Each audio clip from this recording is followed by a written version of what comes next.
প্রত্যেক দিন বলো সব মসজিদে যাই, কই তুই নামাজ পড়াও তো আমি না পড়াও তাই। লোকটা চিন্তা করে এক নামাজের কথা করেই গরম হয় বলে কি করা যায়। আল্লাহ কোরআনে বলতেছেন উদউ ইলা সাবিলি রাব্বিকা বিল হিকমাহ। কেন ডাইরেক্ট বলিস কেন, হিকমত বুঝিস না? তো গাজীপুর আপনাকে এই বাজারের নাম কি? কোনাবাড়ি বাজারে ওই লোকটা ঘুরতেছে, ওই বেনামাজি ঘুরতেছে, একেবারে 4টার সময় যায়, বলতে সব ভাই যায়। তখন বলে কে 4টার সময় তো কোনো নামাজ নাই, তুই তো এক নামাজ ছাড়া আমার কোনোদিন ধরিস না। বলে ভাই নামাজের জন্য না, তোকে একটু চা খিলাবো। লোকটা চিন্তা করে নামাজ শুধু বলে চ নামাজে যাই, আজকাল বলতে তো তোকে চা খাওয়াবো, চ যাই। আপনার বন্ধু নামাজের কথা বললে যেরকম গরম হয়, চা খাওয়ার কথা বলে সেরকম গরম হবে? চাটা যখন খাওয়ানো হয়ে গেছে প্রায় শেষের দিকে, এমন সময় আসরের আজান দিস।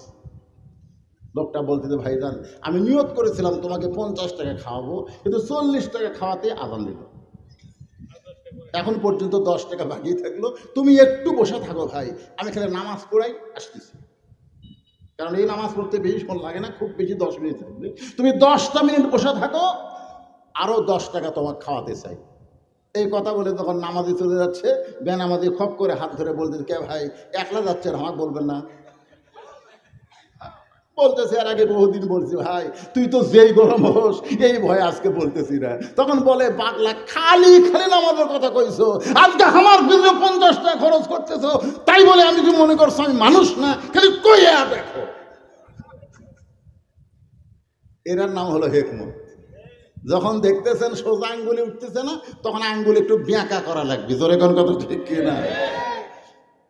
হিকমতের সাথে আমরা বহু কথা বলেছি, হিকমতের দরকার আছে। আল্লাহর বান্দা এবার ওই নামাজির সঙ্গে রাস্তা নেয়। নামাজি বলতে যে ভাইজান তুমি যখন আপন ইচ্ছে আমার সঙ্গে নামাজ পড়বার চাও, এই আসরের ফরজ কিন্তু 4 রাকাত, তাই মাইনে নিলাম। বলে ভাইজান এই নামাজ পড়তে গেলে কিন্তু অজু করা লাগবে। বলে কোনো অসুবিধা নাই।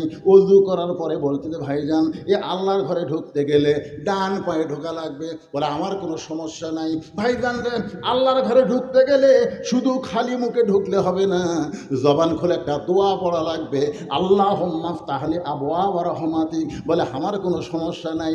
এবার দোয়া পড়ে বেনামাজি মসজিদের বারান্দায় নামাজের সামনে কাতারে গিয়ে আল্লাহকে বলতেছে, আল্লাহ আমার দায়িত্ব ছিল তোমার বেনামাজি বান্দাকে দাওয়াত দিয়া তোমার ঘরে পৌঁছায় দেওয়া, আর তোমার দায়িত্ব হলো হেদায়েত দেওয়া। আল্লাহ আমার দায়িত্ব কি বলো? দাওয়াত দেওয়া। আমি যেভাবেই হোক তোমার বেনামাজি বান্দাকে দাওয়াত দিয়া মসজিদের বারান্দাত হাজির করছি। এখন তোমার দায়িত্ব হলো হেদায়েত দেওয়া। তুমি কি করবে? আমার দায়িত্ব শেষ, তোমার দায়িত্ব শুরু। আল্লাহ কয় বান্দা এভাবে দাওয়াত দিয়ে যদি আমার ঘর পর্যন্ত পৌঁছায় দিস, আমি ওই বান্দারে হেদায়েতের মালা পরায়া দিব। জোরে কোন সুবহানাল্লাহ।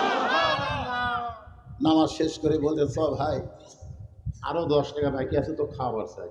বেনামাজি বলতে তো ভাই রে মন চাচ্ছে না। এত শান্তি এই ঘরে, যেই শান্তি পৃথিবীর কোনো জায়গায় নাই।